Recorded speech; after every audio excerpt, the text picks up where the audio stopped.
మీ game changer moment ఏంటి మీ లైఫ్లో? ఒక డిసిషన్ ఉంటుంది కదా మనందరి లైఫ్స్లోనూ, అది గేమ్ చేంజింగ్గా ఉంటుందన్నమాట. అలా మీ లైఫ్లో గేమ్ చేంజింగ్ డిసిషన్ లేదా మూమెంట్ లేదా సిట్యుయేషన్ ఏంటి? సార్ నేను ఫస్ట్ ఎక్స్పీరియన్స్ గురించి చెప్పేస్తా. అయితే చెప్పేయండి, అది బెటర్. ఈ లోపల ఆలోచించుకోవచ్చు. హలో డాలస్, హాయ్, ఎలా ఉన్నారు? సో ఫస్ట్ టైం ఒక Telugu movie pre release event అబ్రాడ్లో, డాలస్ కంటే బెటర్ ప్లేస్ ఏముంటుంది? సో ఇంతమంది తెలుగు ఆడియన్స్ని ఒకేసారి చూడడం చాలా చాలా హ్యాపీగా ఉంది. And hope you all are enjoying. Game changer నేను రీసెంట్గా నేను ఎక్కువ చెప్పాలనుకుని చెప్పలేకపోయి నేను మనసులోనే పెట్టుకున్న ఒక సినిమా. అండ్ ఫైనల్గా గేమ్ చేంజర్ గురించి నేను మాట్లాడగలను. కాబట్టి గేమ్ చేంజర్ నా కెరీర్లో ది బెస్ట్ క్యారెక్టర్గా నిలిచిపోతుంది అనేది నా స్ట్రాంగ్ ఫీలింగ్. ఎందుకంటే గేమ్ చేంజింగ్ మూమెంట్ అది కూడా కావచ్చు. సో గేమ్ చేంజర్ సినిమా ఇప్పుడు వరకు నేను డెలివర్ చేసిన పర్ఫార్మెన్సెస్ అండ్ గేమ్ చేంజర్లో నేను డెలివర్ చేసిన పర్ఫార్మెన్సెస్ అండ్ రెండు విధాలుగా చూడొచ్చు.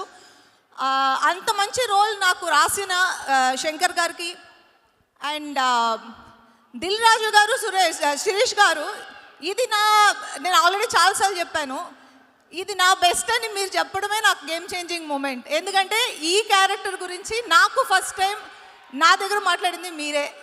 So thank you so much Raju గారు. అండ్ శిరీష్ గారు, నా ఫ్యామిలీ ప్రొడక్షన్ ఇది. ఫస్ట్ ఆఫ్ ఆల్ అది నేను చాలా చోట్ల మెన్షన్ చేశాను. SVC is my family production and I'm more than happy to work in Vakeel Saab and then game changer, Seethamma Vakitlo Sirimalle చెట్టు. సో ఇప్పుడు మీకు అర్థమవుతుంది కదా నేను ఎందుకు చెప్తున్నాను. Seethamma Vakitlo Sirimalle Chettu, game changer, Vakeel Saab, beautiful movies, beautiful characters design చేసి నాకు ఇచ్చి నన్ను పర్ఫామ్ చేసే ఒక అవకాశం కలిగించినందుకు thank you so much sir. And audience, ఈ సినిమాలో రామ్ చరణ్ చాలా కొత్తగా చూడబోతున్నారు మీరు. మేము చూసాం, నేను దగ్గర నుంచి చూసి నేను ఎంజాయ్ చేసిన ఆ క్యారెక్టర్, ఆ అప్పన్న అనే క్యారెక్టర్ని మీరు చాలా ఎంజాయ్ చేస్తారు. అండ్ శంకర్ సార్కి ఒక స్టైల్ ఉంటుంది, ఆ స్టైల్కి నేను ఫ్యాన్. ఈ సినిమాలో ఆ స్టైల్ నేను చూశాను. అండ్ ఈ మూవీ నాకెంత నచ్చిందో, మాకెంత నచ్చిందో మీ అందరికీ అంతకంటే ఎక్కువగా నచ్చాలి అని మనస్ఫూర్తిగా కోరుకుంటూ, నాతో యాక్ట్ చేసిన వాళ్ళందరికీ, ఎస్జే సూర్య గారు, తమన్ మ్యూజిక్, నా ఒక సాంగ్ ఉంది, మేము ఇంకా రిలీజ్ చేయలేదు, ఆ సాంగ్ వస్తుంది చూడండి. That is my favourite and అది కొన్ని రోజులు నిలిచిపోతుంది అలా.